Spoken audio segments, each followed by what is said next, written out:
Part 1. You will hear a conversation between Cindy and Bob. First, you have some time to look at questions 1 to 10.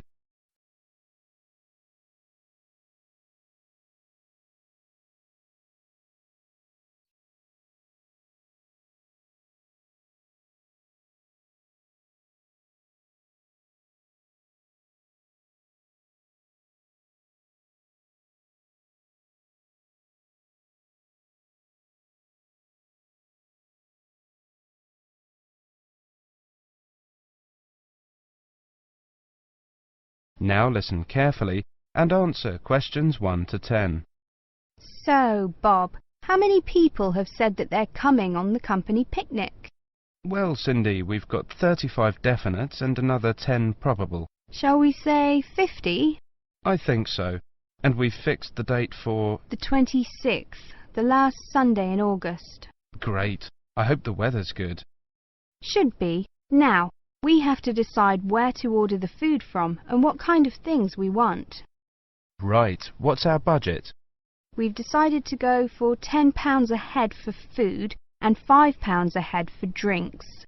OK, I got some pamphlets from caterers. What do you think? The most important thing is to make sure that there's a variety of food. We don't want people complaining that they don't like anything. We also don't want food that could deteriorate in the sun. Ice cream, that kind of thing. You've seen these pamphlets. What do you think? Well, I thought Paris Kitchen looked good. The price almost exactly meets our budget, and they seem to have a good variety. I don't know. A friend of mine used them for her company and wasn't impressed. Really? What exactly didn't she like? Well, the food. She said the food was good, but not quite the variety they'd expected. The drinks included some wine, which was apparently not very good. Oh, well, perhaps we need to consider this one, company caterers. Looks a bit pricey. Mind you, I've heard that they are very good. Let me check the price. Yes, £12 a head for food. That's more than our budget. Do you think we could get a discount? Let's see if it says anything in the pamphlet. Yes, they do offer a discount for groups of more than 30. 10%. Does that help us? 10% off £12. It's still more than we budgeted for. Hey, look at this one. Celebrations. It's a new company. I asked a few people about them, but no one has any ideas. Well, let's see. £9 a head for food and £5 a head for drinks. That's fine. What kind of food do they have? It says here that they just provide cold meals for picnics. Well, that's okay. And they include vegetarian dishes. We do have some vegetarians to take into consideration. Well, it looks good to me. The only problem is their lack of experience. I mean, it's a bit of a risk, isn't it? Yes, if the food's no good, we'll look incompetent. Ah, look here. It says that we can visit their premises and try some of the dishes they offer. You mean we might get a free lunch? Shall we call them and arrange to go and see them? OK, which day? How about tomorrow? No, we've got that meeting. The day after tomorrow, Thursday. Good. Time? 11? Good. Right. What's their phone number? 28653479. We also need to ask them whether they can deliver straight to the picnic site, don't we? Yes. I don't think that'll be a problem, though. I mean, it's on the outskirts of the city, but it's not too far away. Does the price include delivery? It doesn't say, but the other companies include it, so they should. If they don't, our budget still allows us to pay a small fee. That is the end of Part 1. You will now have half a minute to check your answers.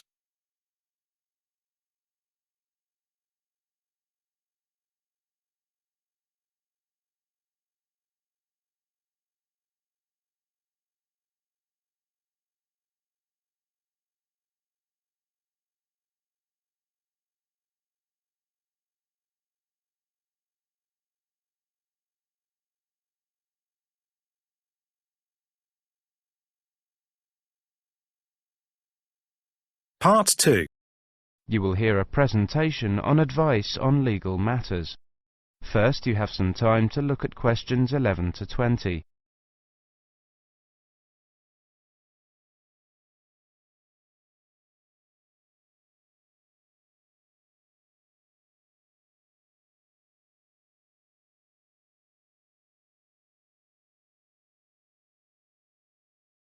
Now listen carefully and answer questions 11 to 20. Good afternoon, everybody. My name is Sally Miller, and I'm here to offer you some advice on legal matters whilst you are studying at this university. Happily, most international students complete their courses without running into any serious legal problems. But if you do find yourself involved in a legal dispute of any kind, ask for help. There are two options. First, contact the students' union or welfare officer. Even if they cannot help you directly, they should be able to advise you where to go for help.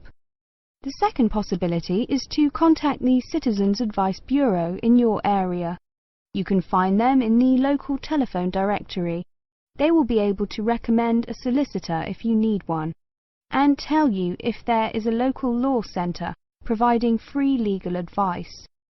They will also be able to tell you whether you can claim legal aid to help pay for any court and legal fees. Let me give you some basic information about the police. The police have the power to stop and search anyone who appears to be behaving in a suspicious manner. If you are arrested for any reason, even if you know it to be a wrong reason, remember a few very important things. 1. Don't be aggressive. 2. Do not try to bribe the police officer. 3. If you are arrested by plainclothes police officers, ask to see some form of identification. 4. Give your true name and address if the officer asks you to. Lying to the police is a criminal offence. 5. Do not sign any statement until you have received advice from a solicitor. There is always a solicitor on duty at every police station. 6. You will be entitled to make one telephone call. If you use this call to telephone a friend, urge your friend to contact someone from your university or from the Students' Union and get advice about what you should do next. If you find yourself in trouble with the police, it is very important to get professional advice. Contact any of the following: your university welfare officer, the Students' Union at your university, your local Citizens Advice Bureau, a local law centre.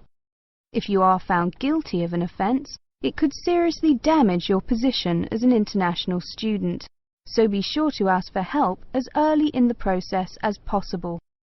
Remember, obey the local laws. The laws here may not be quite the same as in your own country. Here are a few examples of actions that are illegal here. It is against the law to possess offensive weapons. For example, knives, guns, chemical sprays used for personal defense. Even women are not allowed to carry sprays or other deterrents to protect themselves against possible assault, except for rape alarms. Possess or supply hard or soft drugs. Disturb the peace. This is called disorderly conduct. This means that you can be arrested for being too noisy or rowdy. A few words about drinking. In this country, it is perfectly acceptable for adults to drink alcohol in moderate amounts. For many people, drinking is an established part of their social life. Going out for a drink is how they relax or spend time with friends. If you go to a party or visit people at home in the evening, your host will probably offer you a drink. Often a lot of university social life can revolve around drinking, especially for undergraduates.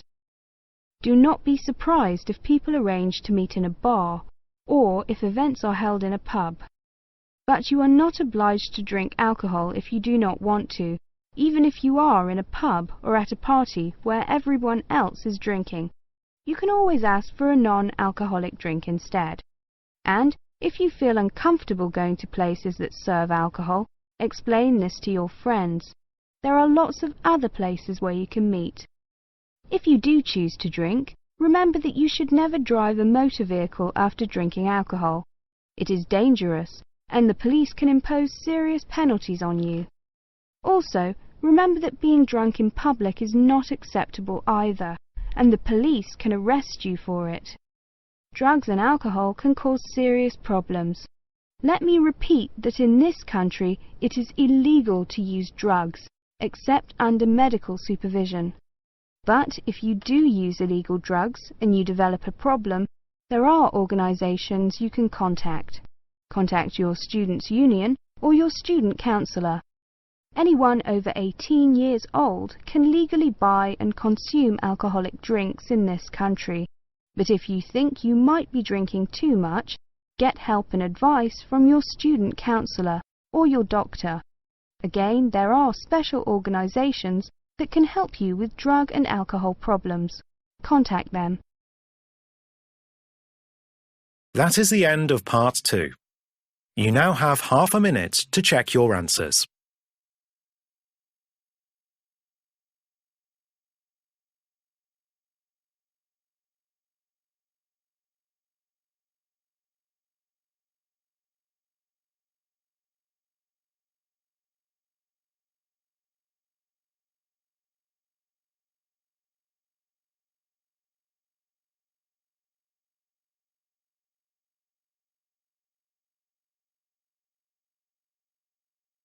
Part 3. You will hear a conversation between Carlos, Melissa, David and Simona. First, you have some time to look at questions 21 to 30.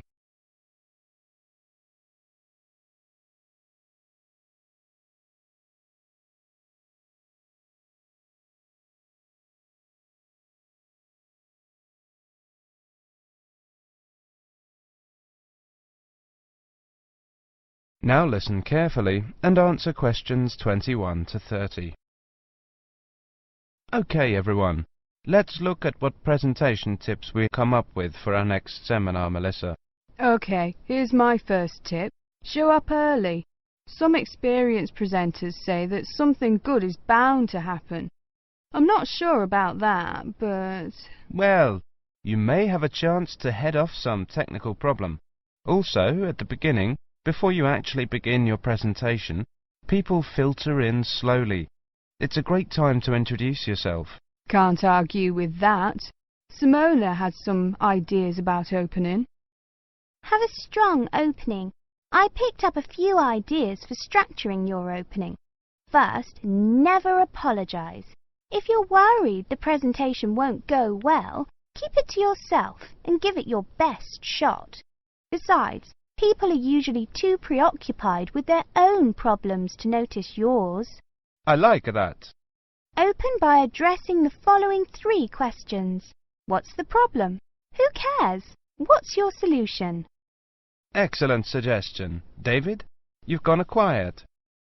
Well, my next suggestion is PGP. That means that with every subtopic, you should move from the particular to the general and back to the particular. Even though the purpose of a subtopic is to convey the general information, bracing it with particulars is a good way to draw attention and promote retention. I've got another one. This might not be a tip so much as a law. Give everyone at least one piece of paper. A piece of paper is a record from your presentation. People can use that to help recall the details of the presentation, or better yet, to tell others about it. The next tip I have is know your audience. This is, of course, a general piece of advice for public speaking. See if you can find out what styles of information a presentation they are most familiar and comfortable with. Adapting your presentation to those styles will leave fewer barriers to the direct communication of your material. I like that idea. We mentioned possible technical problems before. My next point is that maybe speakers should rethink the overhead projector. Is one really necessary? I think that often is, but I agree with your basic point, Simona. Don't use one just because it's there. Maybe a good tip is to consider carefully what you're putting on your slides. Yes, David, that's a very good point to make. Slide content is, well, you don't want too much, too little. Carlos? Good points, both of you. Another point I have is to respect the audience. Don't condescend by dumbing down your lecture. Show them respect by saying what you believe and what you know to be the whole story. I also have a point about humour. I think that humour is generally good, but be careful with it. Humour in a presentation works best when it actually drives the presentation forward. If you find you're using canned jokes that don't depend on the context of the presentation, eliminate them. David? Maybe, Melissa, but always be very careful about jokes that put down a class of people. If you're going to alienate your audience, do it on the merits of your content. Also, avoid masculine or even feminine pronouns as universals. It can be a nuisance to half the audience. As universals, use the plural they. The Oxford English Dictionary has allowed they as a gender-neutral singular pronoun for years. Thanks, Simona. Thinking towards the end, take care with the questions. Many people judge the quality of your talk not by the 20 minutes of presentation, but on the 30 seconds you spend answering the question. Be sure to allow long pauses for questions. 10 seconds may seem like a long pause when you're at the front of the room, but it flows naturally from the audience's point of view. Let people know you believe your material. Speak with conviction. Believing your subject matter is one of the best ways to speak more effectively. Finish early, and something good is almost bound to happen. If nothing else happens, people will be able to leave early, and suddenly they'll have an extra couple of minutes to do things they didn't think they'd get to. People will really like you if you do that. I think we have missed the key point. Practice. Practice over and over and over. If you can, record your presentation. Play it back and watch yourself. You'll discover 1,000 horrible things you never knew about yourself. Now watch it again without the sound. Why are your hands flying around like that? Now listen to it with the picture. Get rid of those ums. Now watch it at twice the normal speed. This emphasizes low-frequency cycles in your gestures. David, those were excellent points. I have one more, something quite simple, but often overlooked. I read that the two most dehydrating things you can do in a modern civilization are live presentations and air travel. I don't know if it's really true, but the message is that the way to stay sharp is to drink a lot of water. Take care of your body, especially your voice. If possible, avoid alcohol too. So, we've got to organise these points now. That is the end of part 3. You now have half a minute to check your answers.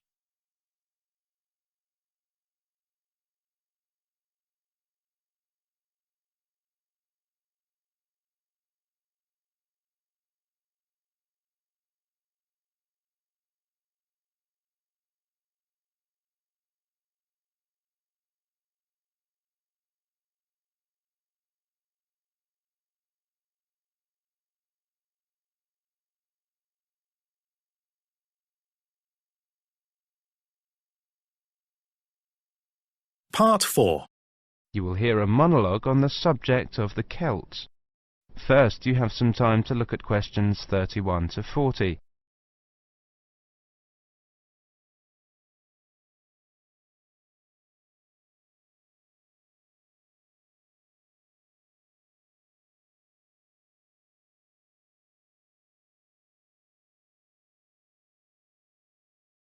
Now listen carefully and answer questions 31 to 40. Welcome to this introductory lecture on the Celts.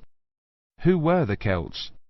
The Celts were an Indo-European group, that is, related linguistically to the Greeks, the Germanic peoples, certain Italic groups and peoples of the Indian subcontinent. They arose in Central Europe at the beginning of the first millennium BC, and were an iron-using and horse-rearing peoples.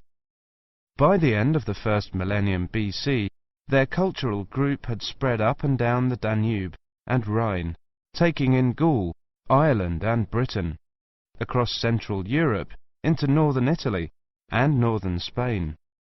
Their roaming across Europe led some of the Celtic tribes to sack Rome in 390 BC, creating a fear of the northern barbarians that was to haunt Romans for hundreds of years to come. The Celts are defined archaeologically by the type sites of Hallstatt and Latene, the former being taken to relate to an earlier phase of cultural development. Hallstatt, an ancient salt mining area, was excavated from 1876 onwards by the Viennese Academy of Sciences, and provided the first classification of the prehistoric Celts. In 1858, the waters of Lake Neuchâtel in Switzerland sunk to a low level, revealing a large prehistoric settlement with a huge number of surviving artifacts.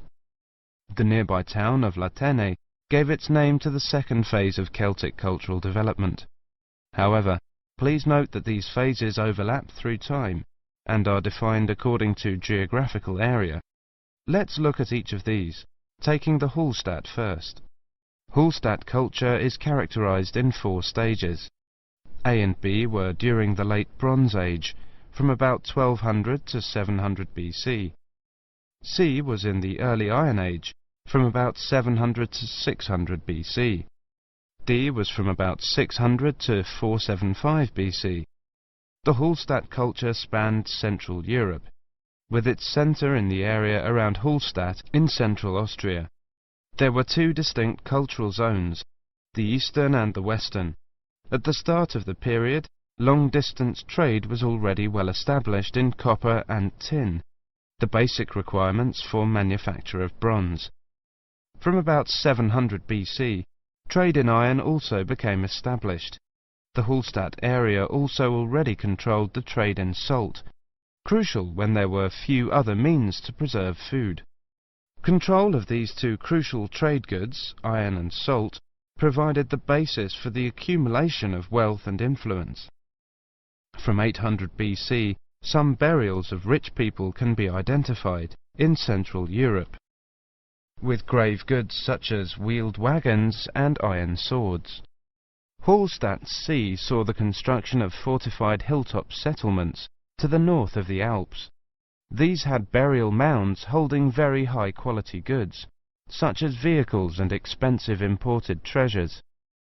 By the time of the Hallstatt D period, these increasingly extravagant burial mounds were clustered around a few major hill forts to the southwest of the region. This suggests a development and a concentration of wealth and social power, possibly based on the development of Massilia, present-day Marseille, as a Greek trading port. The expansion of luxury trade brought greater opportunities for profit and helped to create an increasingly stratified society, with the development of a wealthy nobility. Over the period from 1846 to 1863, 1,000 graves were found at Hallstatt, with an astonishing range of artifacts, including clothing and salt mining equipment, as well as weapons, jewellery, pottery, and imported bronze vessels in the chieftains' graves.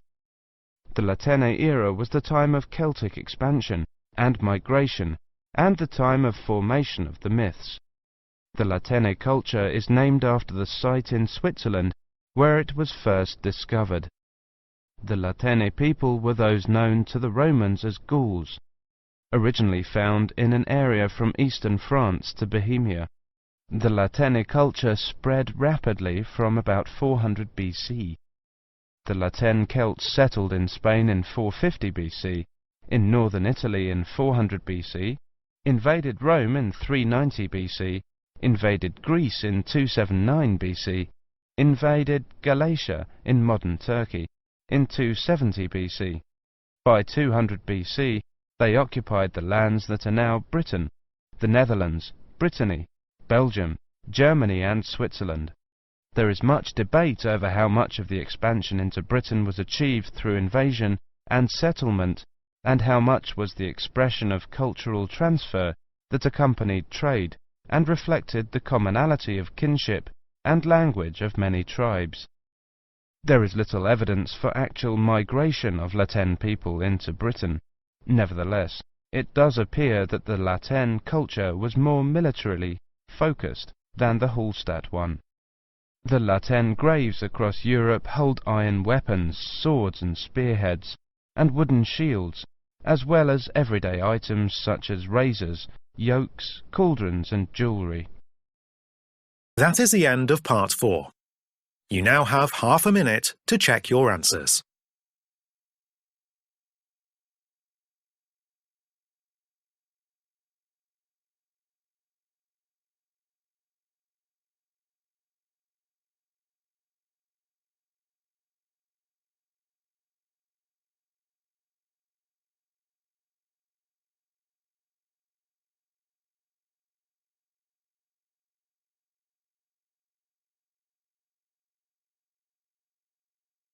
That is the end of the listening test. You now have 10 minutes to transfer your answers to the listening answer sheet.